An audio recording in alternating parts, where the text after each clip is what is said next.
Comtoise Radio, l'actu dans les Vosges saunoises, Jean-Pierre Poinceau. Bonjour, le président de la République, Emmanuel Macron, annonce il y a quelques jours que la base aérienne Sansaise retrouvera sa vocation nucléaire.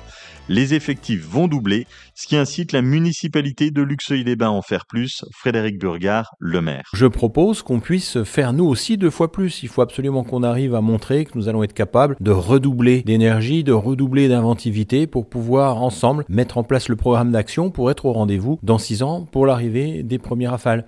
Donc nous allons démarrer une opération de démocratie participative, aller au contact des habitants, au contact des responsables associatifs, de nos partenaires pour pouvoir ensemble déclencher une dynamique qui va nous conduire donc à ce rendez-vous de 2032 et 2035. Après 15 mois de travail, le Nautipoulpe est dévoilé. Cette sculpture monumentale née aux fonderies de Saint-Sauveur trône désormais sur le parvis de la Halle Fraissinet, c'est à Amiens.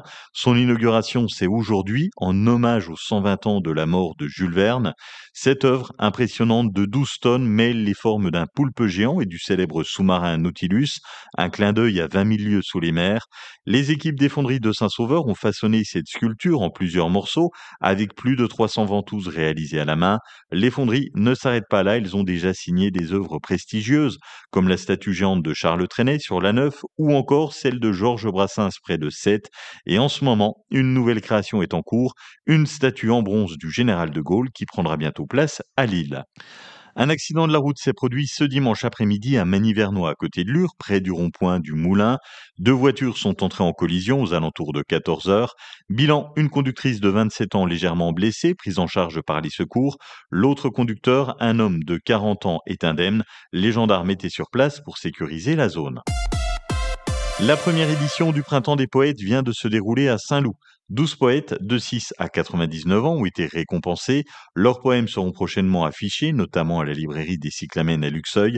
Ce projet, porté par Ahmed Laouafi, bénévole de la médiathèque de Saint-Loup-sur-Semouse, est une belle réussite. Mon sentiment, c'est de la satisfaction. Je ne m'attendais pas à autant de monde et c'est très très gratifiant parce qu'on sent que la poésie commence à intéresser les gens et le fait d'avoir travaillé en amont avec les écoles et le collège de Saint-Loup. J'ai vu en fait l'enthousiasme des élèves, l'engouement aussi des équipes éducatives, que ce soit les 3 écoles primaires et le collège de Saint-Loup, la qualité des textes qui ont été produits par les uns et les autres, ce qui est exceptionnel. Avant une deuxième édition, d'autres actions culturelles auront lieu à Saint-Loup. Le maire Thierry Bordeaux. L'important, c'est de pouvoir distiller par-ci, par-là des éléments qui permettent de se dire la culture, ça peut être pour nous aussi, quoi. C'est quelque chose qu'il faut arriver à s'approprier et puis à se dire je veux être curieux, je veux me rendre curieux de ce qui se passe autour de moi. Et on va construire cette programmation tout au long de l'année en collaboration avec le théâtre Edwige Feuillère pour partie et puis avec les membres de la médiathèque également sur un territoire qui mérite ces rendez-vous culturels qui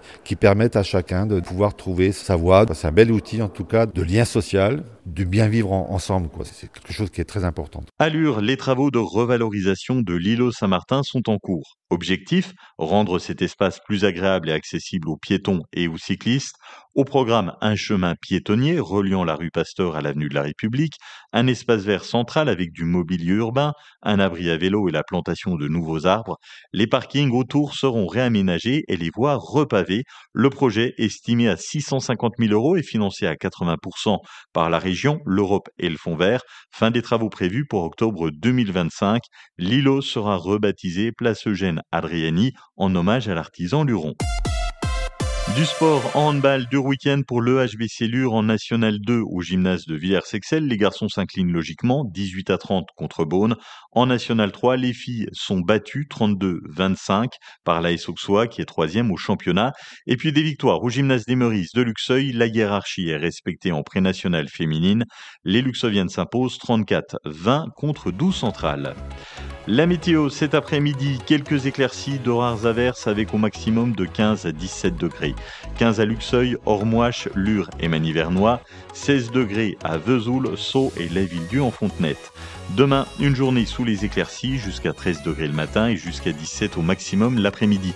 Passez un bon lundi après-midi sur Comtoise Radio. Vous aimez Comtoise Radio ? Son actu locale, sa playlist des Vosges saunoises ? Aujourd'hui, c'est nous qui avons besoin de vous. Pour continuer à vous informer et vous divertir, nous lançons un appel aux dons. Soutenez-nous. Retrouvez le lien sur notre page Facebook en publication épinglée ou écrivez-nous en message privé. Merci pour votre soutien.